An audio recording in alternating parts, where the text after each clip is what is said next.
నేడు తెలంగాణ కేబినెట్ సమావేశం జరగనుంది. మధ్యాహ్నం 2 గంటలకు సీఎం రేవంత్ అధ్యక్షతన కేబినెట్ భేటీ కానుంది. 2023 డిసెంబర్ 7 నుంచి ఇప్పటి వరకు 18 సార్లు కేబినెట్ సమావేశాలు జరిగాయి. ఇప్పటి వరకు సుమారు 315 పైచిలుకు అంశాలపై కేబినెట్ లో చర్చ జరిగింది. ఇప్పటి వరకు జరిగిన కేబినెట్ నిర్ణయాలు, ఆమోదించిన అజెండా అంశాలపై సమీక్ష జరపనున్నారు. స్థానిక సంస్థల ఎన్నికలు, కొత్త రేషన్ కార్డుల పంపిణీ, యువ వికాసం పథకంపై కేబినెట్ లో చర్చ జరగనుంది. స్టాంపులు చట్ట సవరణ బిల్లును కేబినెట్ ఆమోదించనుంది.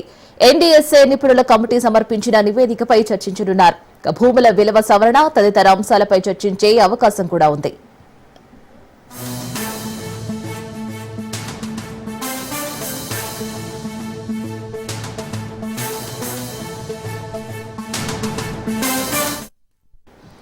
తెలంగాణ కేబినెట్ సమావేశం గురించి మరింత పూర్తి డీటెయిల్స్ మా ప్రతినిధి రాజు అందిస్తారు. రాజు, ఈ రోజు మధ్యాహ్నం 2 గంటలకు తెలంగాణ కేబినెట్ సమావేశం జరగబోతా ఉంది. ముఖ్యమంత్రి రేవంత్ రెడ్డి అధ్యక్షతన తెలంగాణ సచివాలయంలో ఈ సమావేశం జరగబోతా ఉంది. ఈ సమావేశంలో పలు కీలక నిర్ణయాలను తీసుకోవాలని చెప్పి ప్రభుత్వం ఇప్పటికే దీనికి సంబంధించి కొన్ని అంశాలపై కసరత్తు కూడా పూర్తి చేయడం జరిగింది. ప్రధానంగా ఈ యొక్క కేబినెట్ సమావేశంలో గత కేబినెట్ సమావేశాల కంటే భిన్నంగా ఉంటుంది అని చెప్పి ప్రభుత్వ వర్గాలు చెప్తా ఉన్నాయి.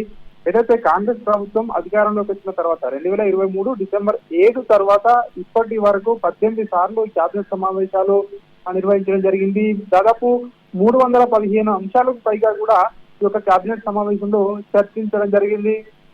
ఇప్పటి వరకు తీసుకున్నటువంటి నిర్ణయాలు, తీసుకున్నటువంటి అంశాల యొక్క పనితీరు ఎక్కడి వరకు వచ్చింది, అదేవిధంగా వాటి యొక్క అమలు తీరుపై కూడా ఈ సమావేశంలో ఒక రివ్యూ సమావేశం లాగా ఉండే అవకాశం కూడా కనిపిస్తా ఉంది. దీంతో పాటు స్థానిక సంస్థల ఎన్నికలపై కూడా చర్చకు వచ్చే అవకాశం కనిపిస్తా ఉంది.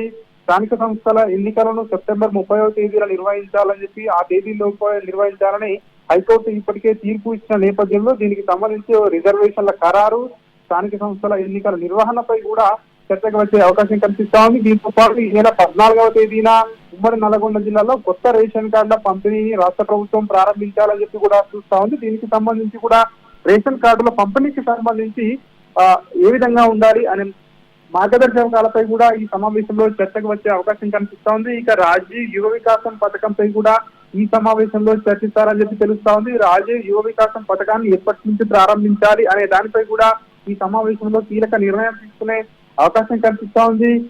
ఇక మహిళలకు స్టాంపులు చట్ట సవరణ బిల్లులు అయితే, అంటే రిజర్వేషన్ ఏదైతే రిజిస్ట్రేషన్ ఆఫీసుల్లో స్టాంపు డ్యూటీ మినహాయిస్తూ రాష్ట్ర ప్రభుత్వం ఇటీవల నిర్ణయం తీసుకుంది. దీనికి సంబంధించి వచ్చే అసెంబ్లీ సమావేశాల్లో చట్ట సవరణ చేసేందుకు రాష్ట్ర ప్రభుత్వం కసరత్తు చేస్తా ఉంది. దీనికి సంబంధించి ఒక డ్రాఫ్ట్ కు కూడా కేబినెట్ ఆమోదం తెలిపే అవకాశం కనిపిస్తా ఉంది. ఇక కాళేశ్వరానికి సంబంధించి ఎన్డీఎస్ఏ నిపుణుల కమిటీ ఏదైతే నివేదిక ఇచ్చిందో నివేదికపై కూడా ఈ సమావేశంలో చర్చకు వచ్చే అవకాశం కనిపిస్తా ఉంది. రాష్ట్రంలో ఉన్నటువంటి ఇతర అంశాలు, గోశాలల నిర్మాణం కావచ్చు, అదేవిధంగా భూముల విలువ పెంచడం కావచ్చు, ఇట్లాంటి తదితర అంశాలు కూడా ఈ రోజు కేబినెట్ సమావేశంలో చర్చకు వచ్చే అవకాశం కనిపిస్తా ఉంది. ప్రధానంగా అయితే స్థానిక సంస్థల ఎన్నికలు, కొత్త రేషన్ కార్డుల పంపిణీ, అదేవిధంగా ఈ యొక్క కాళేశ్వరానికి సంబంధించి ఎన్డీఎస్ఏ ఇచ్చినటువంటి నివేదికపై చర్చిస్తారని చెప్పి తెలుస్తా ఉంది. ఈ అంశాలతో పాటు ఇతర అంశాలు ఏదైతే రోడ్ల విషయం కావచ్చు, అదేవిధంగా రాష్ట్రంలో ఉన్నటువంటి ఇతర కేంద్ర ప్రభుత్వం నుంచి వచ్చే సహకారం ఏ విధంగా ఉంది, అదేవిధంగా రాష్ట్ర ప్రభుత్వం రాబోయే రోజుల్లో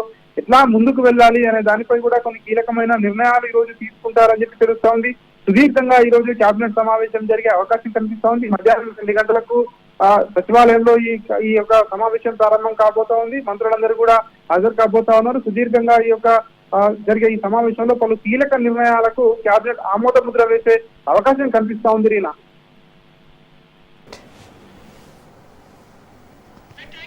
థ్యాంక్ యూ రాజు.